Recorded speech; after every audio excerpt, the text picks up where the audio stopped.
Hey everyone, welcome back. Ready for another deep dive? Always ready to dig in. Awesome. So today we're tackling a case that I know a lot of you have probably heard about, at least a little bit. Definitely heard about this one. Yeah. The Natalia Grace Barnett case. This is the Ukrainian girl with dwarfism adopted here in the U.S.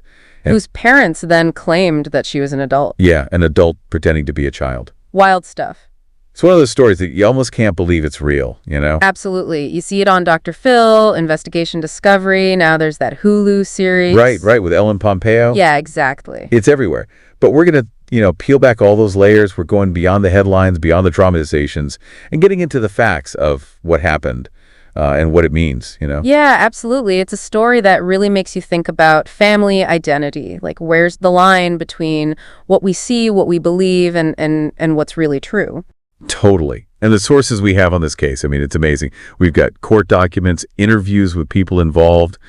We even have some of Natalia's own words to kind of work through. A lot to unpack. There is. But I think, the best way to start is to just lay out the basics, just the facts, right? So Natalia, she was born in Ukraine back in 2003. She was diagnosed with dwarfism. And then in 2010, she was adopted by an Indiana couple, the Barnetts. Right. Seemingly a normal adoption at first. Yeah, totally. But then things start to get a little, weird. The Barnetts, they started to have these doubts about Natalia's age. Yeah, they started saying she was doing things, exhibiting behaviors that just didn't seem like they were coming from a child. Right, like adult-like things that were honestly kind of unsettling to them. Right. And this is where the case takes, I think, its biggest turn. Like a turn you would never see coming. They actually went to court and petitioned to legally change Natalia's birth year. From 2003 to 1989. Yeah, like overnight, she legally became an adult. Could you imagine that? You're 8 years old one day, and then boom, 22 the next, at least on paper. It's just bizarre to think about. It is. And then, so then what do? They move Natalia into an apartment by herself. And then they relocate, move to Canada, leaving her behind. Right. And that's when the charges of neglect come in. Right. Because now you have this legal situation where, how do you prove neglect of a dependent when that dependent is legally an adult? It's a real mess, legally speaking. Oh, yeah. Like a total catch-22 for the prosecution. And the prosecution, they did do their due diligence. They went and actually found Natalia's biological mother in Ukraine. To try to get confirmation of her real birth year. Exactly. And they did confirm it was 2003. But it's like that earlier legal ruling about her age, it just muddied the waters. Absolutely. And in the end, Michael Barnett, the father, he was found not guilty. Yeah, I mean, it's hard not to think about the bigger picture here, how easily can official documents, even something like a birth certificate, be challenged? Right. And what happens when you have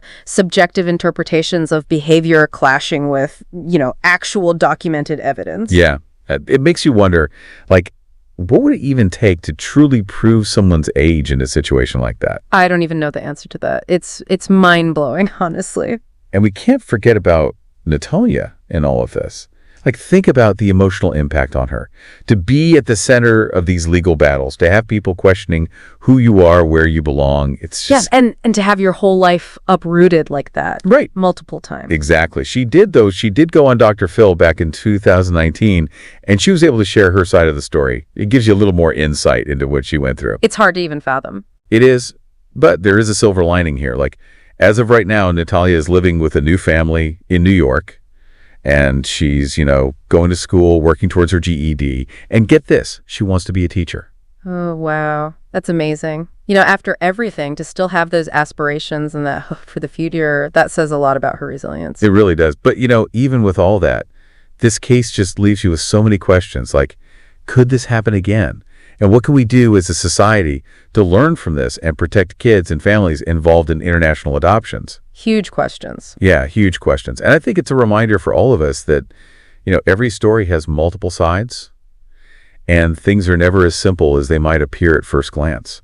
And that's why I think these kinds of deep dives are so important, to make us think, to challenge our assumptions, and to really engage with, the complexity of human experience. Couldn't agree more. Yeah. So I hope you all learned something new today, or at least, had your perspective challenged a little bit. Because that's what it's all about. Exactly. And until next time, keep those minds curious and open, and we'll see you on our next deep dive. See ya! Bye.